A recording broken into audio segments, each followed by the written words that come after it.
I fell in love with my wife's twin sister, and now I'm trapped in a web of deceit. I never thought I'd be the guy writing one of these posts, but here I am, desperate for advice or maybe just a place to confess. My life has spiraled into a mess of lies, love, and betrayal, and I'm not sure how to find my way out. Let me start at the beginning. My wife, Sarah, and I met in college.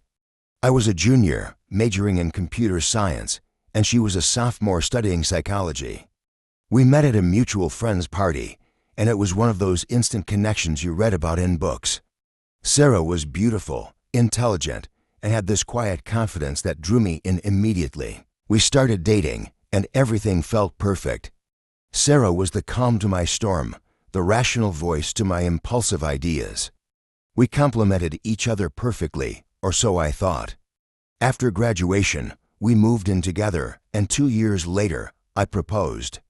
Our wedding was small but beautiful, just close friends and family. I remember looking at Sarah as she walked down the aisle, thinking I was the luckiest man alive. The first 3 years of our marriage were good.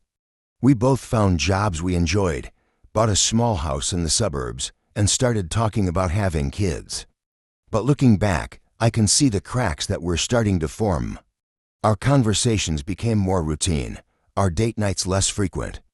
The passion that had once burned so brightly between us had dimmed to a comfortable, but unexciting, glow. Then, 2 years ago, everything changed. Sarah's family was having a big reunion to celebrate her grandparents' 50th wedding anniversary. It was the first time I'd meet many of her extended family members, including her twin sister, Emma. I knew Sarah had a twin, of course, but Emma had been living abroad for years, working as a photojournalist. She'd missed our wedding due to an assignment in Syria, and somehow, we'd never managed to meet in person before. The day of the reunion arrived, and Sarah and I drove to her parents' sprawling farmhouse where the event was being held. As we pulled up, I saw a woman who looked exactly like Sarah step out of a taxi. For a moment, I was confused, thinking Sarah had somehow gotten out of our car without me noticing. Then it hit me. This must be Emma. As Emma walked towards us, I was struck by how identical she and Sarah looked, yet how different they seemed. Where Sarah's posture was straight and proper, Emma had a relaxed, almost carefree stance. Her hair was shorter than Sarah's, cut in a stylish bob that framed her face. And when she smiled, her whole face lit up in a way I'd never seen with Sarah. "You must be Jack," Emma said, pulling me into a hug before I could even respond. Her voice was similar to Sarah's, but with a hint of huskiness that sent an unexpected shiver down my spine. "I've heard so much about you." That hug lasted a second too long, and when Emma pulled away, her eyes met mine with an intensity that left me breathless. In that moment, something shifted in my world, though I couldn't have named it then. The reunion was a whirlwind of introductions, food, and family stories. But throughout the day, I found my eyes constantly drawn to Emma. She was the life of the party, regaling everyone with tales of her adventures around the world. Where Sarah was reserved, Emma was bold. Where Sarah was cautious, Emma was daring. As the evening wore on, I found myself gravitating towards Emma. We ended up sitting next to each other at dinner, and the conversation flowed effortlessly. She asked about my work in tech, and actually understood when I talked about coding and software architecture.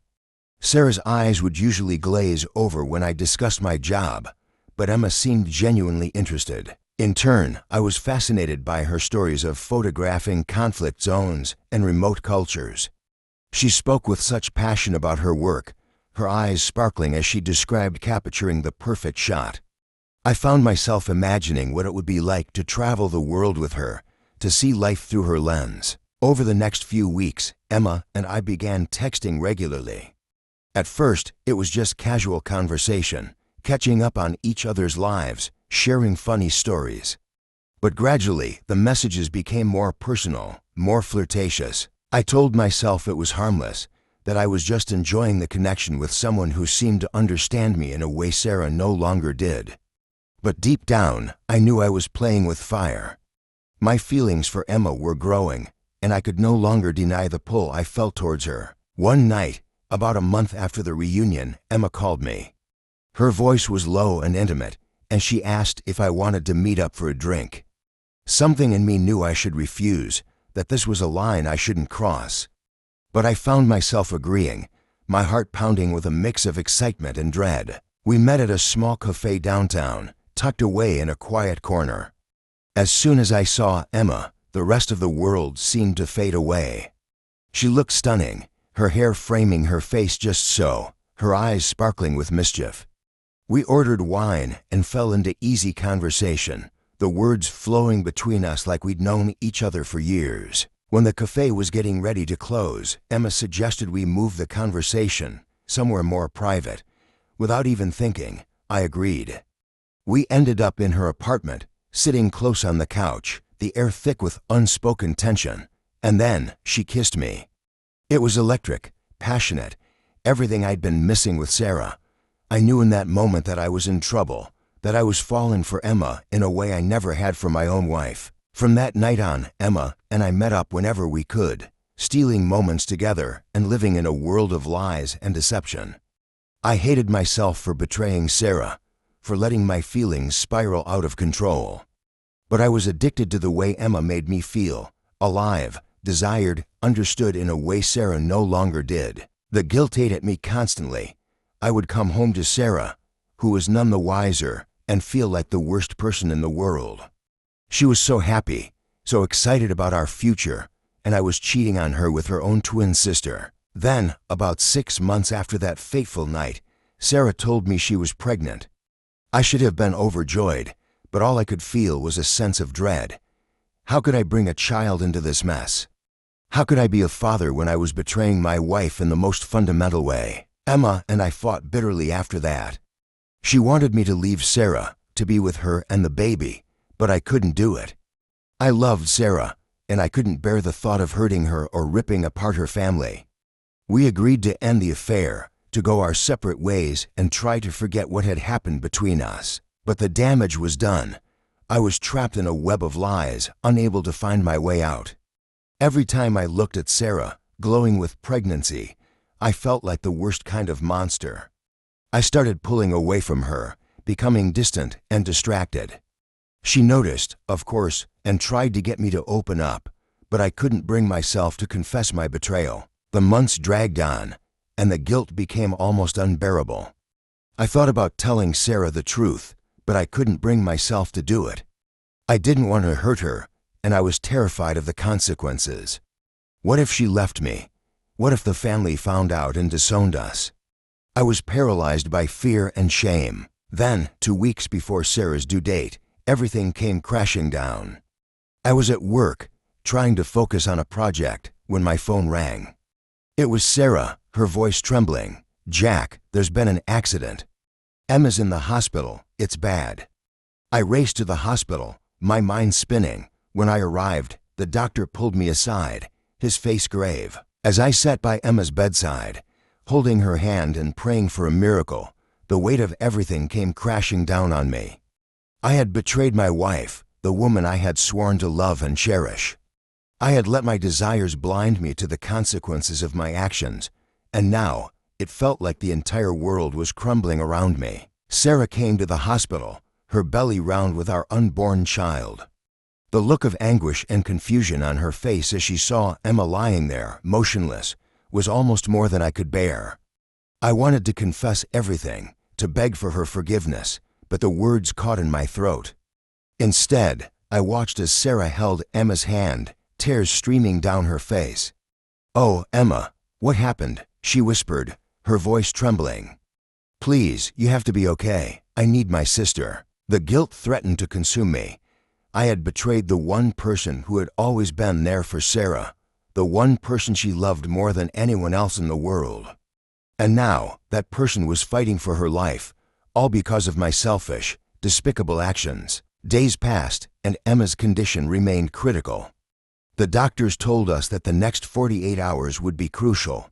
Sarah refused to leave her sister's side, and I stayed as well, torn between my love for my wife and the crushing guilt of my betrayal. As the hours ticked by, Sarah and I clung to each other, our hands intertwined as we prayed for Emma's recovery. I wanted to tell Sarah the truth, to confess everything and beg for her forgiveness. But I was terrified of losing her, of shattering the life we had built together. Finally, after what felt like an eternity, the doctor emerged with news. Emma had stabilized. The immediate danger had passed. It would be a long road to recovery, but there was hope. Sarah let out a shaky breath, her entire body sagging with relief. "Thank God," she whispered, pulling me into a tight embrace. I don't know what I would have done if I lost her. In that moment, as Sarah held me, I knew I had to come clean. I couldn't keep living this lie, not when the consequences had become so dire. So with a trembling voice, I told her everything about the affair, the betrayal, the web of deceit I had woven. Sarah's reaction was not what I expected. At first, she was silent, her face unreadable. Then the anger came, a torrent of rage and hurt that I had never seen from her before. She screamed, she cried, she demanded to know how I could have done this to her, to our family. I sat there, taking the brunt of her fury, knowing that I deserved every word. I begged for her forgiveness, promised to make it up to her, to do whatever it took to earn back her trust. But deep down, I knew that the damage I had done might be irreparable. As Sarah's anger finally began to subside, she turned to me, her eyes red-rimmed and haunted. "I want a divorce," she said, her voice barely above a whisper. "I can't be with you, not after this, and I don't want you anywhere near my sister." I tried to protest, to plead with her, but she was resolute. She gathered her things and left the hospital, leaving me alone with the weight of my actions. In the days that followed, the divorce proceedings moved quickly. Sarah was adamant, and I knew I had no right to fight her on this. I had destroyed our marriage, and I had to face the consequences. Emma eventually regained consciousness, but the recovery process was long and arduous. She was devastated to learn of my betrayal, and the rift between the sisters was palpable. Sarah refused to speak to Emma, and I was banished from their lives. As I sit here, alone in my empty apartment, I can't help but wonder how it all went so horribly wrong. I had everything, a loving wife, a child on the way, a bright future. And in the blink of an eye, I threw it all away, all because I couldn't resist the allure of Emma's charm and the temptation of her affection. In the months that followed, my life spiraled further into darkness. The divorce proceedings were bitter and drawn out, with Sarah determined to cut me out of her life completely. I fought to see her, to try and make amends, but she refused to even hear me out. With Sarah gone, I turned my focus to Emma, hoping that perhaps we could salvage something from the wreckage of my choices. But Emma, too, wanted nothing to do with me.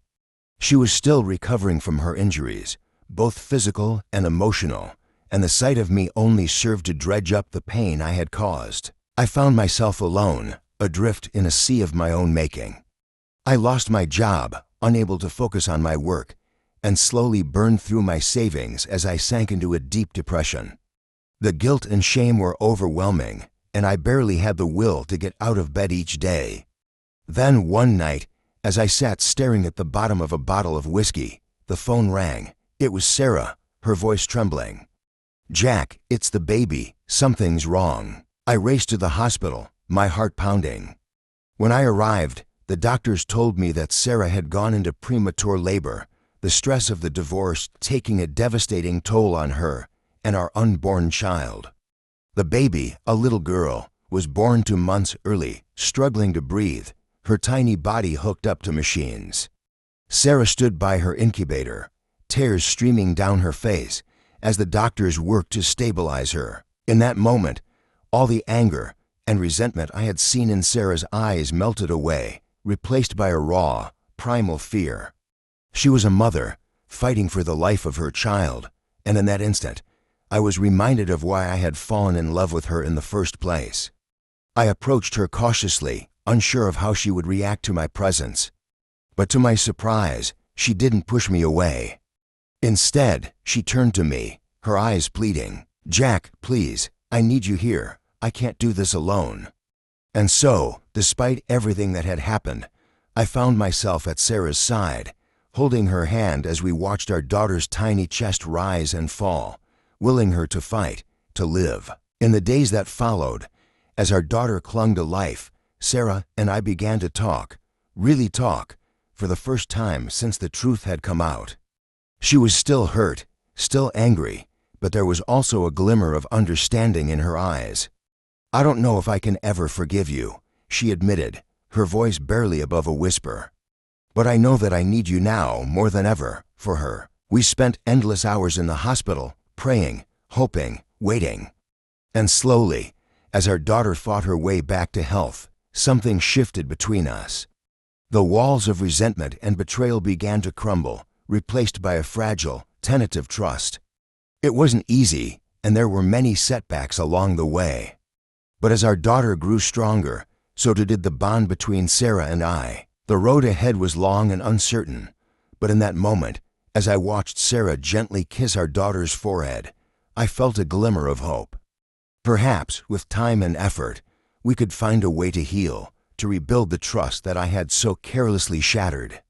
It wouldn't be easy, but for the first time in months, I allowed myself to believe that maybe, just maybe, there was a path forward, one that could lead us back to the love we had once shared.